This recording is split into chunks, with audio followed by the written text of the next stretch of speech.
Gold, trusted gold buyers. మీరు తాకట్టు పెట్టిన బంగారాన్ని విడిపించి ఈ రోజు ఉన్న మార్కెట్ ధరకు కొనబడను.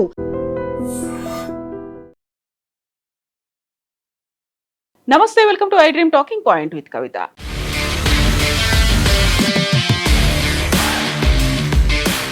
అమెరికా, ఇజ్రాయెల్, ఇరాన్ మధ్య యుద్ధం రోజు రోజుకు ముదురుతోంది. యుద్ధం కొనసాగుతున్న ఈ పరిస్థితుల్లో పెంటగాన్ నుంచి వచ్చినటువంటి హెచ్చరిక చర్చనీయాంశంగా మారింది. అమెరికా వద్ద రోజు రోజుకు క్షిపణి నిల్వలు తగ్గిపోతున్నట్లుగా పెంటగాన్ తన లేటెస్ట్ నివేదిక ఇచ్చింది. ఆ నివేదిక కాస్త లీక్ అయింది. మరో 10 రోజులు ఇలాగే దాడులు కొనసాగిస్తే కీలకంగా ఉన్నటువంటి క్షిపణుల నిల్వలు తగ్గిపోవచ్చు అంటూ ఆ నివేదిక హెచ్చరించింది. ముఖ్యంగా ఇంటర్సెప్టార్ క్షిపణులు, గ్లైడెడ్ మిస్సైల్ డెస్ట్రాయర్ల నిల్వలు గణనీయంగా తగ్గినట్లుగా తెలుస్తోంది. ఇరాన్ డ్రోన్లు క్షిపణులను ఎదుర్కోవడంలో ప్రస్తుతం ఇవి కీలక పాత్రను పోషిస్తున్నాయి. ఈ క్రమంలో 10 రోజులు దాడులు ఇలాగే కొనసాగితే క్షిపణుల నిల్వలు పూర్తిగా తగ్గిపోయే ప్రమాదం ఉందని నివేదికలు చెప్తున్నాయి. రిమెంబర్, డొనాల్డ్ ట్రంప్ ఈ యుద్ధం ఇంకొక 3 నుంచి 4 వారాల పాటు కొనసాగే అవకాశం ఉందని ట్రంప్ అనౌన్స్ చేస్తున్నారు. బట్ ఆయుధ క్షిపణి సంపత్తిని తిరిగి పెంచుకునేందుకు అధికంగా ఖర్చులు భరించాల్సి ఉంటుందంటూ పెంటగాన్ నివేదిక పేర్కొంది.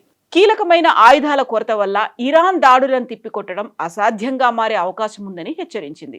గత కొన్నేళ్లుగా మిత్ర దేశాలైన ఇజ్రాయెల్, ఉక్రెయిన్లకు ఆయుధ సంపత్తిని అందిస్తుండటంతో నిల్వలు తగ్గిపోతున్నట్లుగా ఈ నివేదిక వెల్లడించింది. అమెరికా అధ్యక్షుడు డొనాల్డ్ ట్రంప్ చేస్తున్న ప్రకటన మాత్రం మరోలా ఉంది.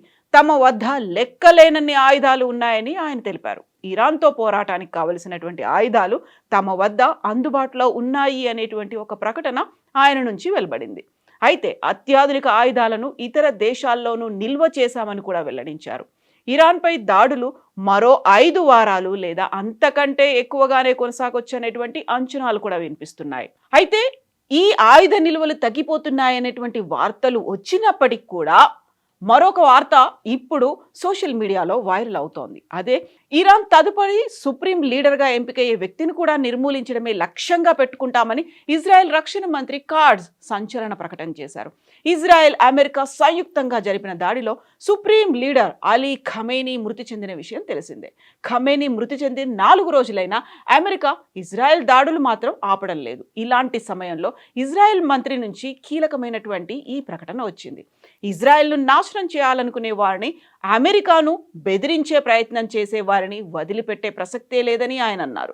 ఈ ప్రాంతంతో పాటు ప్రపంచ దేశాలను అణచివేయడానికి, బెదిరించడానికి ఆ దేశ ప్రభుత్వం నియమించిన ఏ నాయకుడినైనా నిస్సందేహంగా అంతం చేస్తామని స్పష్టమైన ప్రకటన చేశారు.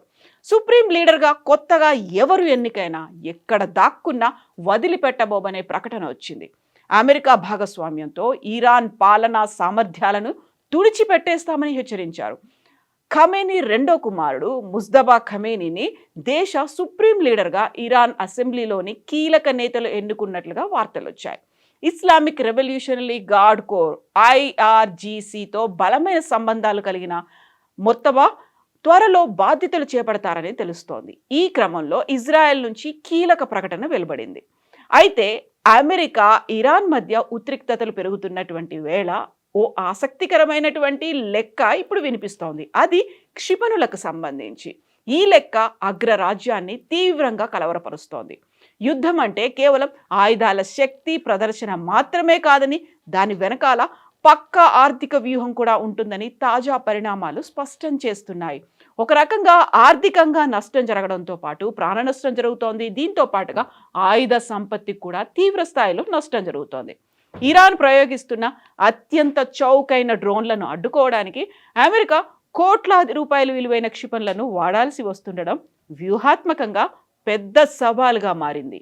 ఇరాన్ ఉపయోగిస్తున్న షాహెద్ వంటి డ్రోన్ల తయారీకి సుమారు $20,000 అంటే మన కరెన్సీలో 16 లక్షలు ఖర్చు అవుతూ ఉంటే, వాటిని గగనతలంలోనే కూల్చివేయడానికి అమెరికా వాడుతున్నటువంటి ఒక్కో పేట్రియాట్ క్షిపణి ధర ఏకంగా $4 మిలియన్ అంటే మన కరెన్సీలో 33 కోట్ల రూపాయలు.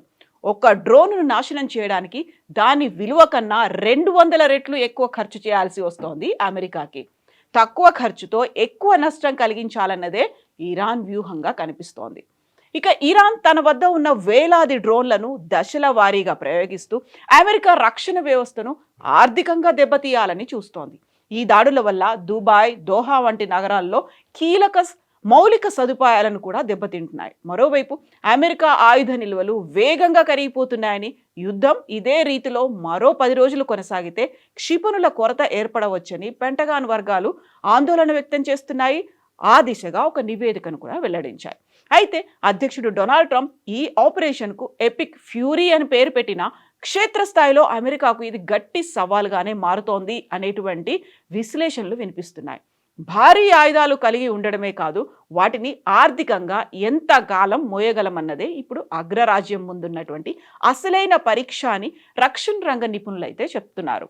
దీంతో పాటుగా ఇజ్రాయెల్ మాత్రం అమెరికాను ఇందులోకి లాగింది, బలవంత పెట్టింది. ఇజ్రాయెల్ కోసమే అమెరికా ఇప్పుడు యుద్ధ రంగంలోకి దిగింది అనేటువంటి వార్తలు, వాదనలు కూడా వినిపిస్తున్నాయి. బట్ ఇరాన్తో యుద్ధం ఖమేనీని చంపేసిన తర్వాత ఇమ్మీడియట్గా క్లోజ్ అవుతుంది అని భావించినటువంటి తరుణంలో అది ఇంకా కంటిన్యూ అవడం, 5 రోజులు పూర్తయిపోయి 6వ రోజులోకి ఎంటర్ అవడంతో ఇరాన్తో యుద్ధం అంత తేలిక కాదు అనేటువంటి వాదనలు కూడా వినిపిస్తున్నాయి. మీరేమనుకుంటున్నారో కామెంట్స్ రూపంలో తెలియజేయండి.